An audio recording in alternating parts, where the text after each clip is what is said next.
Hey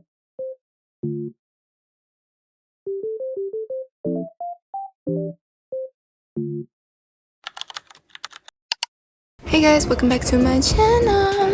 For today's vlog, I went to Japan, specifically Kobe, Kyoto, and Osaka. Whenever I'm on an airplane, you know I always have to be movie maxing, so I watched Zootopia 2, which was so good, Whiplash, which was kind of questionable, and Venom. There were unfortunately no direct flights from LA to Kobe, so we did have an overnight layover in Tokyo. We stayed at Villa Fontaine Grand inside Haneda Airport before heading to our next flight, but we first grabbed some food at the Family Mart. At our gate, they had some shuttle buses to take us to our airplane, which was pretty cool because I've never done that before. But unfortunately, after about an hour of sitting on that plane, it turns out there was like a problem with it, so we had to get off and get moved to a different flight. When we finally landed, we took a bus to our new hotel on Rocco Island. When we arrived in the plaza that I was located in, there was actually an event going on by this brand called Kanetetsu. They were handing out freebies of their products, so each of my family members took one, but then we got really confused because what we found inside was crab. We were a little worried at this point because we couldn't tell if it was raw, and we obviously couldn't cook it in our hotel room, and there was a language barrier. But we ended up figuring out it was actually imitation crab, so you could eat it right out of the package. Despite it being pretty good, we still had way too much because we had 4 bags and each bag had multiple packets. Not wanting to waste food, we tried to give some to locals, but it was pretty awkward because we couldn't speak Japanese. After checking into our hotel, we ate dinner at Caesarea, which, coming from America, I still cannot believe pasta there can cost $3 to $4.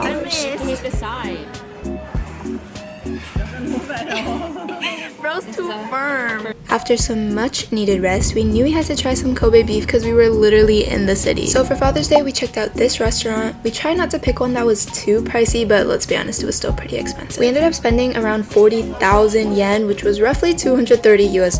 But it was so good. I literally love beef. While roaming around, we stumbled upon this little pet store, and they had so many miniature puppies. I literally need one. I kid you not, I was about to die from the cuteness. Whoa. He's beating him up. We also checked out their Chinatown and grabbed some yummy desserts.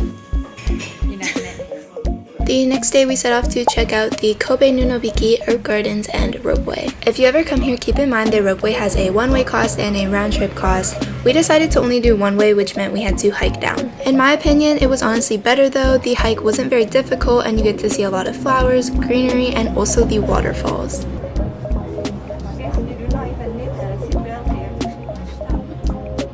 It will get faster when you hit this, I think. Look at nonsense expression. I guess not.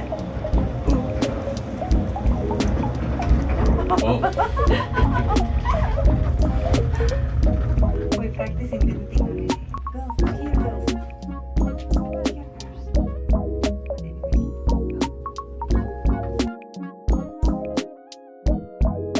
When we arrived at the top, there was this really pretty view, and we could actually see Rocco Island.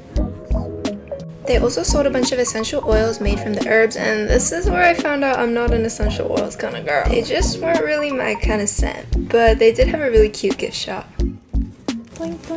We also checked out the restaurant there, and I have to say it was so giving tea party core. Literally their appetizers were so stunning. Our waitress also told us that everything was edible, including the flowers, but that said, don't be like me and let the impulsive thoughts win. One by one. Pull it one by one. Bite it. While you eat the bag. Should we show the...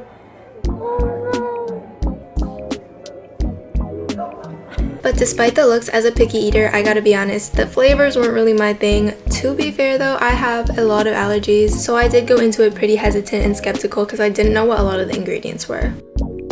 I was honestly pretty surprised there was still quite a lot of flowers in the garden, even though we came during summer instead of spring.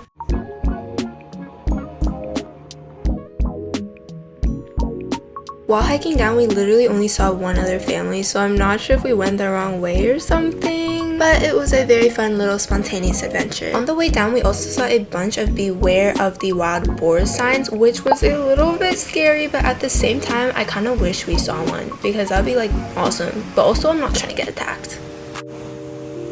Seeing the actual falls, they were so gorgeous, and a little fun fact is the top one is male because it's kind of more powerful, and the bottom one is female because it's gentler and supposedly more quiet.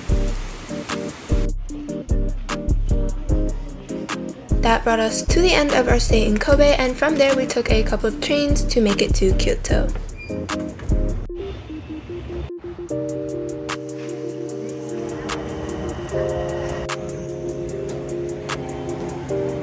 We're going backwards.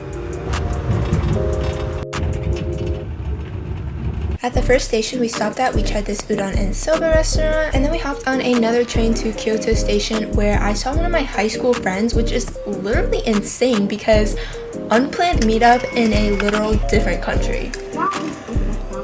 Our next hotel was called Monday, and this was one of the best hotels because we had a laundry machine in our room, a microwave, a kettle, they had dishes, cups, and the bathroom was really nice. It had 2 sinks and even a mirror in the shower. Also, if meeting that one friend at the station wasn't a coincidence enough, I actually saw another one of my friends at a nearby convenience store, and he just so happened to be staying in the same hotel as us. And mind you, this all happened in the same day. Like, if I didn't believe in miracles before, now I do. Like, maybe I should go buy a lottery ticket.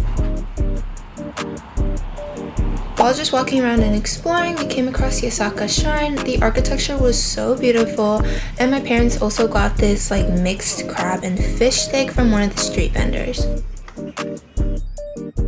As we continued walking, there were a lot of employees advertising this one restaurant that newly opened a couple days ago, so we decided to check it out. I didn't really like it, but my family did. The dish comes on an extremely hot plate, so when they pour the sauce on it, it sizzles. The next day we hopped on our hotel provided bus, and we were running late, so I had to do my lashes on the bus, but they low-key look good. We saw the Golden Shrine, which was low-key crowded at the time because it had a lot of students, and the famous bamboo forest. Plus we got tickets to this temple garden area, and unfortunately we forgot to check out the monkey park because we got hungry. We also of course spent some time strolling around some of the, I guess you'd call them street markets, before we ended up having dinner at Kura.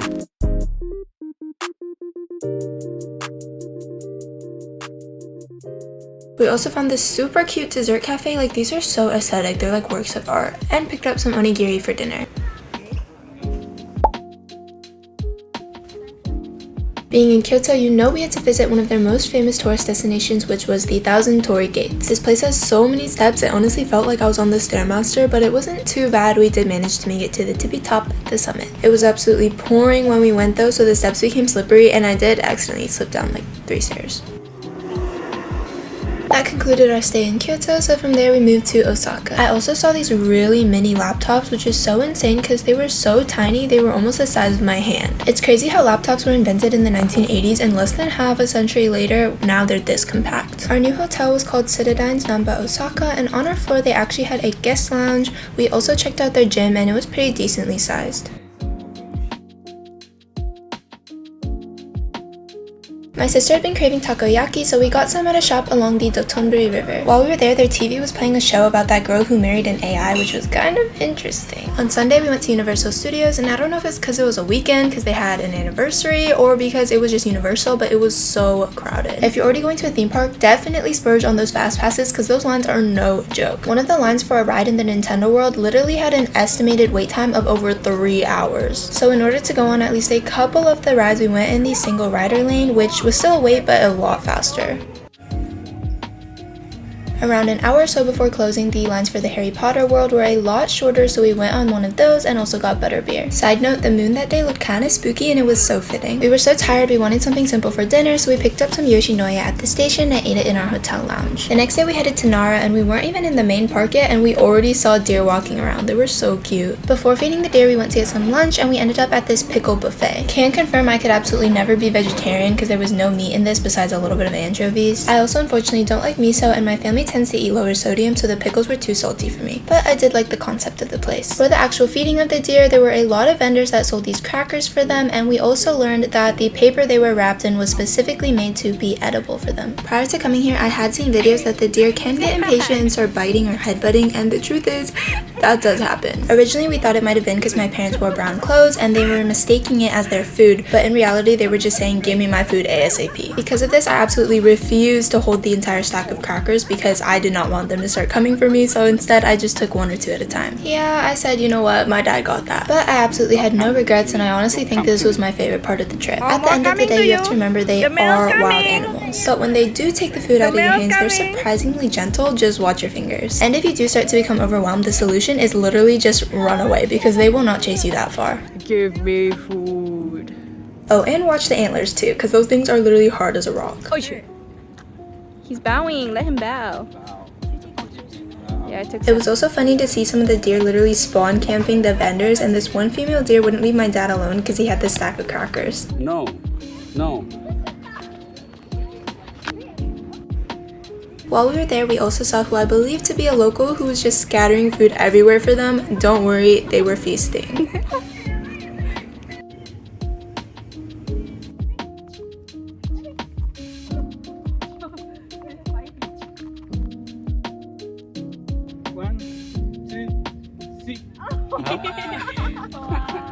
We also met this really sweet local who actually taught us how to properly get the deer to bow.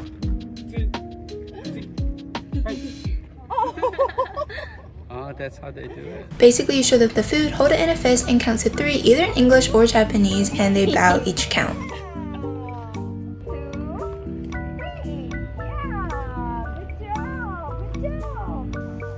We later went back to the Torrii River and tried Yogurt World while we waited for our river cruise.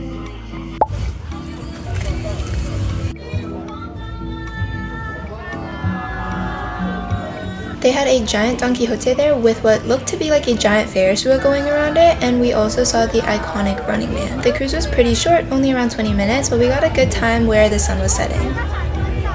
Afterwards, I was so hangry, but we found this Korean restaurant and it was so good it satisfied all my cravings.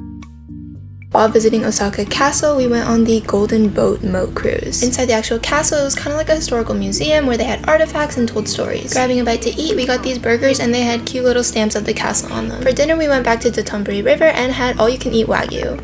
For our last full day in Japan, we wanted to have a relaxed day, so we checked out Solaniwa Onsen, which was basically this like spa place, but they also had games. Their food was super yum. My dad's dish came on an entire little boat. Also in the facility, they require you to be barefoot and wear their complimentary yukatas, which made me really happy because I love wearing different cultures' clothes. I think they're just so beautiful. In the arcade area, me and my sister did a photo booth and my family played this drum game. Right after it, I literally had to text my boyfriend, how could you be a drummer in high school, because I have no rhythm and no hand-eye coordination. It was so hard. We also tried their fish pedicure, which was so ticklish I could not look down because it started to freak me out. We didn't check out the actual onsens because we weren't comfortable with the fact that you have to be naked, but outside there were more foot baths and it was drizzling a bit, but they provided umbrellas. That's interlocked toes. Ew, no. At the end, you know, we had to do some last minute shopping and my dad had some fun playing with testers while I was buying makeup. No. But yeah, that's it for today's vlog. Thank you so much for watching, and if you enjoyed, please like and subscribe. I'll see you in my next one. Bye!